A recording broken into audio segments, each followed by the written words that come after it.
आयुष्मान भव, सौभाग्यवती भव,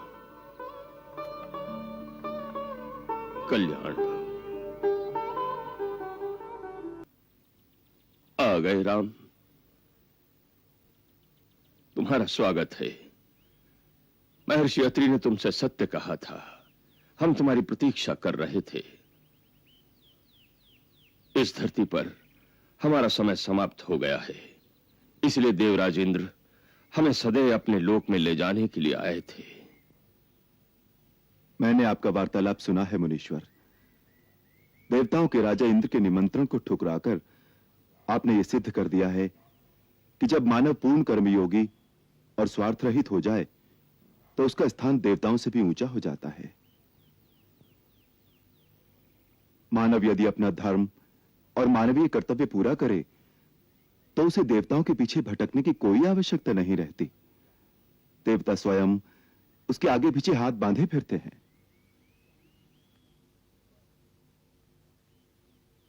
स्वार्थ से मुक्त कौन है राघवेंद्र? हमें भी स्वार्थ था। हम दिव्य दृष्टि से देख रहे थे, महर्षि अत्रि से मिलकर तुम हमारे पास आ रहे हो। तुम्हारे दर्शन की लालसा में हमने इंद्र के निमंत्रण को तुच्छ समझा। आज तुम्हारे दर्शन पाकर हमारे कई जन्मों के पुण्य सफल हो गए पुरुषोत्तम। भगवान, आप मेरे पिता समान पूज्य हैं और हर पिता अपने पुत्र के स्नेह में ऐसे ही भाव विभोर रहता है। हे राम, जिस प्रकार किसी सदग्रस्त के द्वार पर कोई साधु आ जाए तो उसे कुछ दान देना सदग्रस्त का धर्म होता है, उसी प्रकार जब किसी साधु के द्वार पर कोई सदग्रस्त आ जाए तो उसे आशीर्वाद, आत्मज्ञान की शिक्षा देना साधु का धर्म हो जाता है।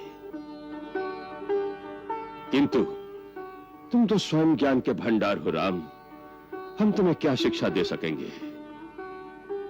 अपने तपोबल से हमने कुछ दिव्य लोगों की सिद्धियां अर्जित की है। आज देह त्याग से पूर्ण अपने वो सारे लोक हम तुम्हें प्रदान कर देना चाहते हैं। इन्हें स्वीकार करो राम। महामुनि, मैं आपके इस अनुग्रह का सदैव ऋणी रहूंगा, परंतु मेरे लिए आपके दिए हुए इन दिव्य लोकों को ग्रहण करना उचित नहीं होगा। ऐसा क्यों कह रहे हो राम? क्योंकि मैं समझता हूं कि जो लोग किसी साधु महात्मा के पास उनके तपोबल से कमाई हुई शक्ति के सहारे अपने दुख मिटाने या महात्मा के पास सुख और संपत्ति मांगने जाते हैं, वो उस लज्जाहीन चोर की भांति होते हैं जो दूसरे की कमाई पर आंख रखता है। यदि स्वाभिमानी पुरुष है तो उसे अपने परिश्रम से कमाई करनी चाहिए। मुझे केवल यही आशीर्वाद दीजिए कि आपकी भांति मैं भी अपने ही कर्मों के बल पर वो शक्ति, वो ज्ञान, वो निस्वार्थ भाव प्राप्त करूं जो मानव को देवताओं से भी ऊंचा उठाता है। मुझे अपने ही कर्मों के बल पर वो सब कुछ प्राप्त करने दीजिए।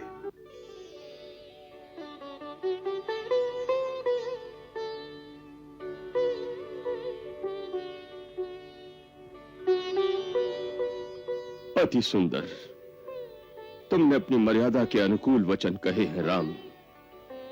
तुम इस मानवीय जीवन में अपने कर्म और पराक्रम से मानव इतिहास में मर्यादा का आदर्श स्थापित कर सकोगे, यही हमारा आशीर्वाद है।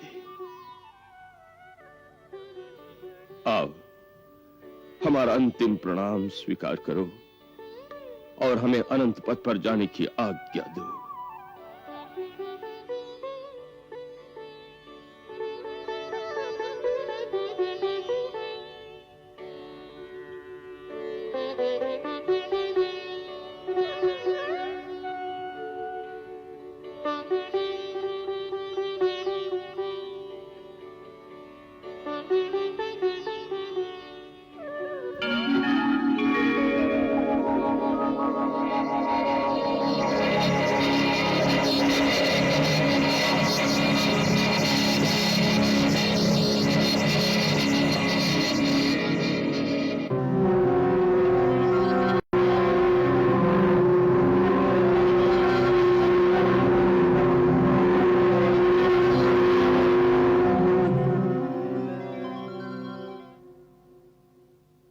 क्या हुआ भैया?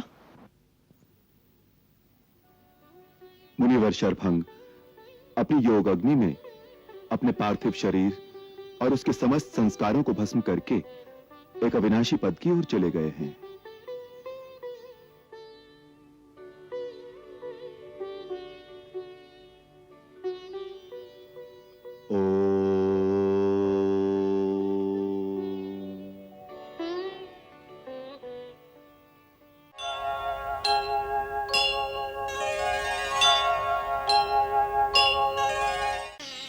हे राघव, जैसे घायल की गति घायल जानता है, उसी प्रकार मैं आपके पत्नी वियोग का दुख पूरी तरह समझता हूं।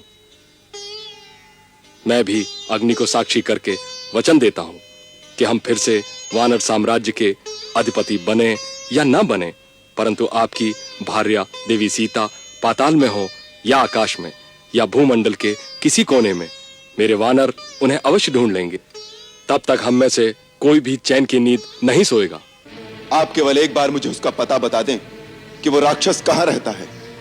मैं सारे वंश सहित उसका विनाश कर दूंगा।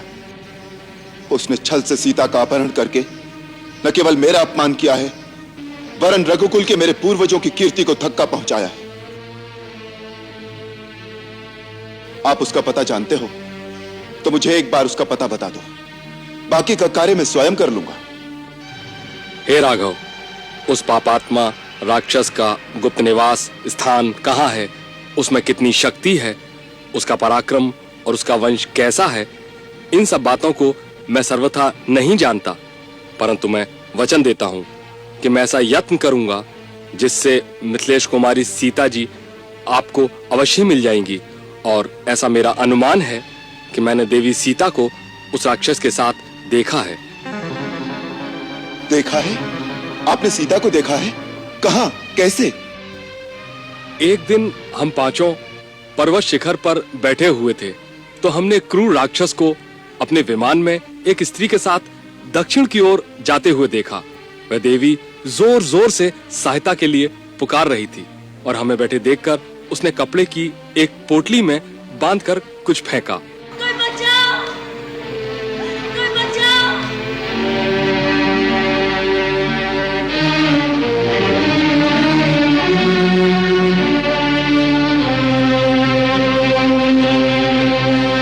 हे वन के वासियों, यदि मेरे पति मुझे ढूंढते यहाँ आए तो उन्हें यह आभूषण दिखा देना और कह देना मुझे रावण उठा कर ले गया है।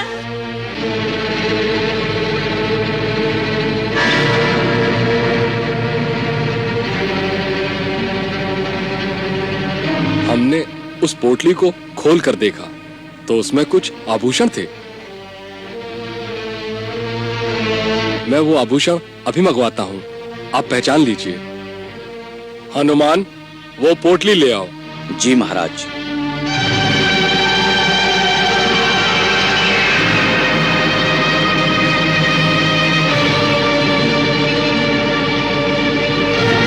ये देखिए।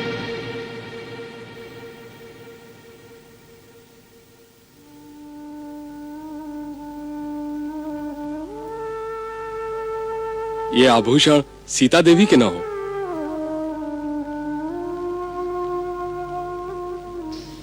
हाँ मित्र, ये सीता के ही आभूषण है। उसने अपनी साड़ी से इतना पल्लू फाड़कर उसमें आभूषण बांधकर फेंके हैं जिससे मुझे उसके मार्ग का पता लगे।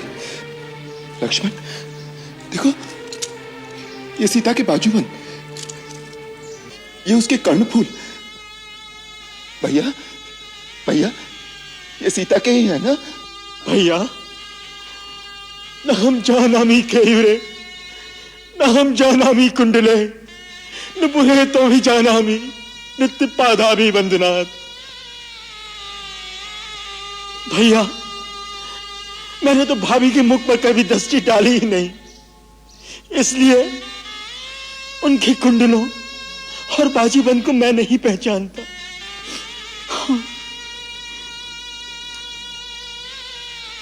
प्रतिदिन उनके चरणों पर वंदना करने के कारण मैं उनके नुपुरों को पहचानता हूं।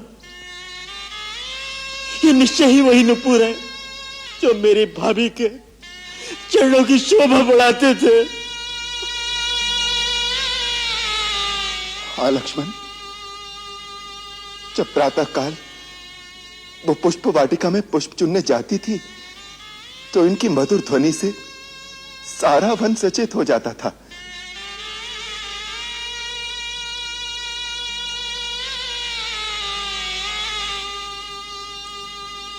इसी आंचल से उसने कई बार मेरे चरण पूछे हैं।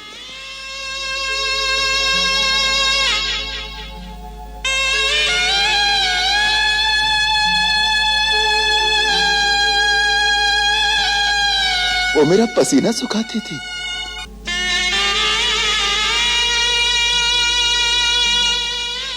कभी कभी उससे पंखा करती थी।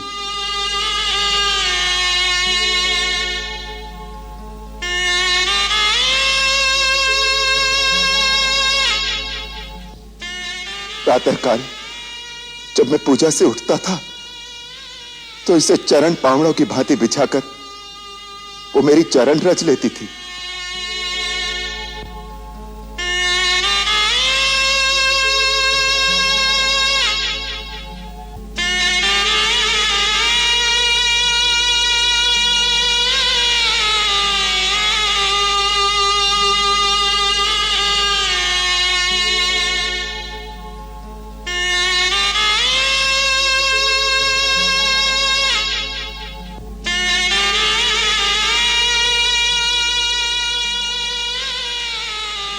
लक्ष्मण, और आज इसी आंचल को उसने अपना दूत बनाकर अपने दुख की कथा सुनाने के लिए मेरे पास भेजा है।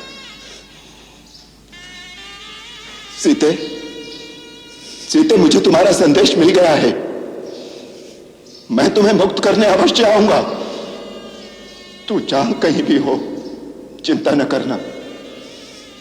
तुम्हारा राम तुम्हारी सहायता के लिए अवश्य आएगा सीते।